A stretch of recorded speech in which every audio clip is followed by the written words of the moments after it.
السلام علیکم، آپ دیکھ رہے ہیں اردو گھر HD۔ اس ویڈیو میں ہم آپ کو رقبہ کے لحاظ سے دنیا کے دوسرے بڑے ملک کینیڈا کے بارے میں بتائیں گے، جو بہت زیادہ رقبہ لیکن بہت کم آبادی والا ایک ترقی یافتہ ملک ہے۔ ویڈیو شروع کرنے سے پہلے اگر آپ نے ابھی تک ہمارے چینل کو سبسکرائب نہیں کیا تو اس کو سبسکرائب کر لیں اور ساتھ ہی بیل کے بٹن پر بھی کلک کر لیں۔ کینیڈا رقبے کے لحاظ سے دنیا کا دوسرا سب سے بڑا ملک ہے۔ یہ براعظم شمالی امریکہ کے بڑے حصے پر مشتمل ہے اور بحر اوقیانوس سے لے کر بحر منجمد شمالی تک پھیلا ہوا ہے۔ کینیڈا 10 صوبوں اور 3 ریاستوں پر مشتمل ہے۔ کینیڈا کی زمینی سرحدیں جنوب اور شمال مغرب کی طرف امریکہ کے ساتھ ملتی ہیں۔ کینیڈا اور امریکہ کے درمیان دنیا کی سب سے بڑی مشترکہ سرحد ہے، جس کی نگرانی بالکل نہیں کی جاتی۔ کینیڈا میں وفاقی آئینی اور پارلیمانی نظام جمہوریت ہے۔ انگریزی اور فرانسیسی کینیڈا کی سرکاری زبانیں ہیں، جس کی بنا پر کینیڈا کو بین الثقافتی قوم بھی کہتے ہیں۔ کینیڈا ایک ترقی یافتہ ملک ہے جس نے ٹیکنالوجی، صنعت اور دیگر شعبوں میں بے پناہ ترقی کی ہے۔ اس کی معیشت کا زیادہ تر انحصار اس کے قدرتی وسائل اور تجارت پر ہے۔ کینیڈا کی زیادہ تر تجارت امریکہ کے ساتھ ہے۔ کینیڈا کا لفظ ایروکوئن زبان کا لفظ ہے، جس کے معنی گاؤں کے ہیں۔ 16ویں صدی کے شروع میں پہلی بار لفظ کینیڈا کا استعمال ہوا اور 16ویں صدی کے آخر میں نقشوں وغیرہ میں اس علاقے کے لیے کینیڈا کا لفظ عام استعمال ہونا شروع ہو گیا تھا۔ برطانوی اور فرانسیسی کالونی بننے سے قبل کینیڈا میں قدیم مقامی لوگ رہتے تھے۔ پہلی باقاعدہ یورپی آبادکاری کا آغاز فرانسیسیوں نے پورٹ رائل میں 1605 اور کیوبک سٹی میں 1608 میں کیا۔ برطانوی آبادکاری کا آغاز نیو فاؤنڈ لینڈ میں 1610 میں ہوا۔ 1867 میں برطانیہ سے الحاق کے بعد کینیڈا کو ایک نئی ڈومینین کا درجہ دے دیا گیا اور 1950 تک اس کا نام ڈومینین آف کینیڈا رہا۔ جیسے جیسے کینیڈا کو برطانیہ سے مرحلہ وار آزادی اور سیاسی اختیارات ملتے گئے، وفاقی حکومت نے اپنے سرکاری کاغذوں اور معاہدوں میں صرف کینیڈا کا نام استعمال کرنا شروع کر دیا۔ آخر کار 1982 میں برطانوی پارلیمنٹ نے کینیڈا ایکٹ کی منظوری دی، جس کے بعد صرف کینیڈا کا نام استعمال کیا جانے لگا۔ تب قومی دن کے نام کو بھی یوم ڈومینین کے نام سے بدل کر یوم کینیڈا رکھ دیا گیا۔ یوم کینیڈا کو لوگ بہت جوش و خروش سے مناتے ہیں اور اس دن لوگ سرخ اور سفید لباس پہن کر آتش بازی اور پارٹیز کا اہتمام کرتے ہیں۔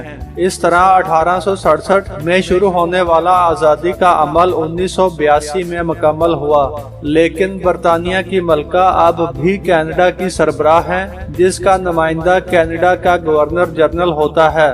کینیڈا میں 4 بڑی سیاسی جماعتیں ہیں۔ کینیڈا میں ہر 5 سال بعد انتخابات ہوتے ہیں۔ کینیڈا کا دارالحکومت اوٹاوا ہے، جس کی آبادی تقریباً 8 لاکھ کے قریب ہے۔ نیٹو کے بانی ارکان میں سے ایک کینیڈا بھی ہے۔ کینیڈا کی آرمی تقریباً 1 لاکھ افراد پر مشتمل ہے۔ دنیا میں سب سے زیادہ جھیلیں اور دریا کینیڈا میں ہیں۔ اس طرح میٹھے پانی کے سب سے زیادہ ذخائر بھی کینیڈا میں ہی ہیں۔ کینیڈا اس وقت دنیا کی امیر ترین قوموں میں سے ایک ہے اور کینیڈا اس وقت دنیا کی 10 بڑی معیشتوں میں سے بھی ایک ہے۔ اس وقت کینیڈا میں بے روزگاری کی شرح صرف 6% ہے۔ کینیڈا کے لوگوں کی اکثریت خدمات کے شعبے سے وابستہ ہے۔ کینیڈا کی کرنسی کینیڈین ڈالر ہے۔ ایک کینیڈین ڈالر اس وقت تقریباً 82 پاکستانی روپے کے برابر ہے۔ کینیڈا تیل کے ذخائر کے لحاظ سے پوری دنیا میں تیسرے نمبر پر ہے۔ اس کے علاوہ کینیڈا میں قدرتی گیس، یورینیم، جست، سونا، کانسی، سیسا اور ایلومینیم کے بھی وسیع ذخائر موجود ہیں۔ کینیڈا کی معیشت میں لکڑی اور تیل کی صنعتیں بنیادی اہمیت رکھتی ہیں۔ کینیڈا ان چند ترقی یافتہ ممالک میں سے ایک ہے جو توانائی برآمد کرتے ہیں۔